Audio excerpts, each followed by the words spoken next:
2009ஆம் ஆண்டு திறக்கப்பட்ட திருச்சி தஞ்சை தேசிய நெடுஞ்சாலையில் சர்வீஸ் சாலை அமைக்கப்படாத காரணத்தால் 15 ஆண்டுகளில் பல நூறு உயிர்கள் பலியாகியுள்ளன.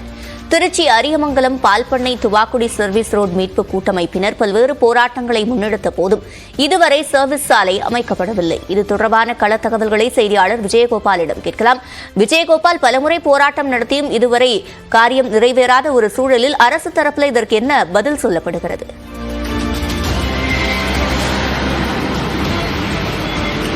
சிவரஞ்சனி, திருச்சி தஞ்சை தேசிய நெடுஞ்சாலை என்பது வேளாங்கண்ணி வரை செல்லக்கூடிய ஒரு பிரதானமான சாலையாக இருக்கிறது.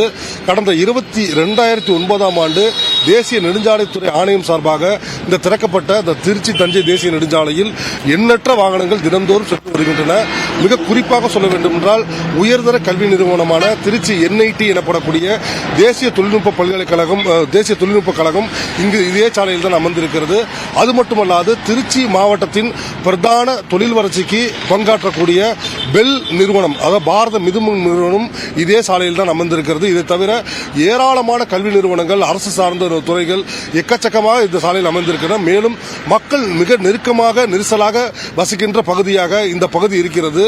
கிட்டத்தட்ட இந்த பகுதியில் ஒரு 2.5 லட்சம் பேருக்கு மேல் இந்த மக்கள் வசித்துக் கொண்டிருக்கிறார்கள்.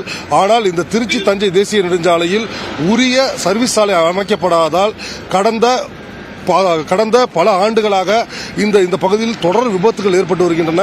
இது குறித்து தகவல் அறிவு உரிமை சட்டத்தில் திருச்சி அரியமங்கலம் பால்பண்ணை துவாக்குடி சர்வீஸ் சாலை அணுகுசாலை மீட்பு கூட்டமைப்பினர் மேற்கொண்ட ஒரு தகவல் அறிவு உரிமை சட்டப்படி அவர்களுக்கு ஒரு பயங்கரமான ஒரு தகவல் கிடைத்திருக்கு. அதிர்ச்சி தரக்கூடிய ஒரு தகவல். கிட்டத்தட்ட இந்த பகுதியில் உள்ள 4 காவல் நிலையத்தில் 3 காவல் நிலையத்திலிருந்து அவர்களுக்கு தகவல் தரப்பட்டிருக்கிறது. அதன்படி 808 பேர் விபத்தில் உயிரிழந்திருக்கிறார்கள் என்ற ஒரு அதிர்ச்சிகரமான தகவல் அவர்கள் கிடைத்திருக்கிறது.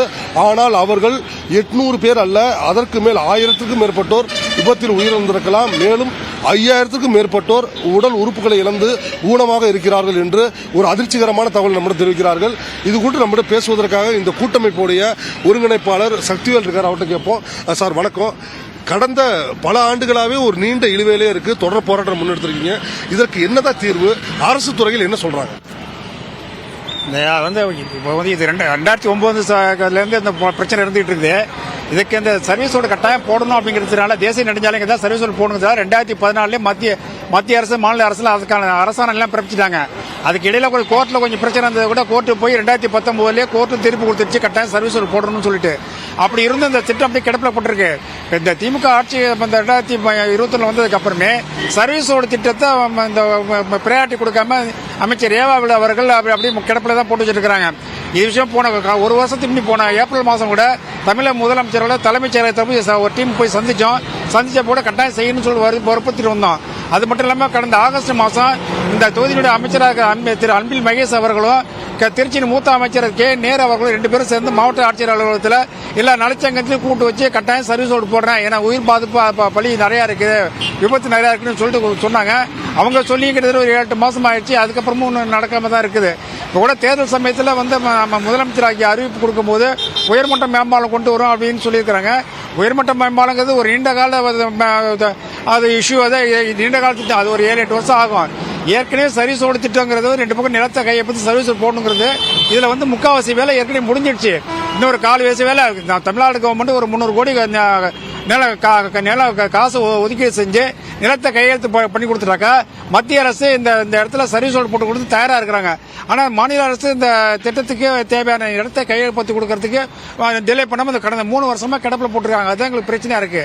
ஆனால் இந்த பிரச்சனையை சீரியஸான விஷயம் அப்படிங்கிறதுனால மீண்டும் அந்த திருச்சியை சேர்ந்த 2 அமைச்சர், முக்கியமான அமைச்சர்கள், வலிமையான அமைச்சர்கள், திரு அன்பில் மகேஷ் பொய்யாமல் இருக்கிறாங்க, மூத்த அமைச்சர் நேரு அவர்களும் இருக்கிறாங்க. 2 பேருமே கூட மறுபடியும் முதலமைச்சர்கிட்டே சொல்லி இந்த திட்டத்தை இம்மிடியா கொண்டு வந்தா இன்னும் ஒரு 1.5 வருஷத்துக்குள்ளே இந்த திட்டம் முடிஞ்சிடும். ஏன்னா நிலத்தை முடிச்சுட்டாக்க அது சீக்கிரம் முடிஞ்சிடும்.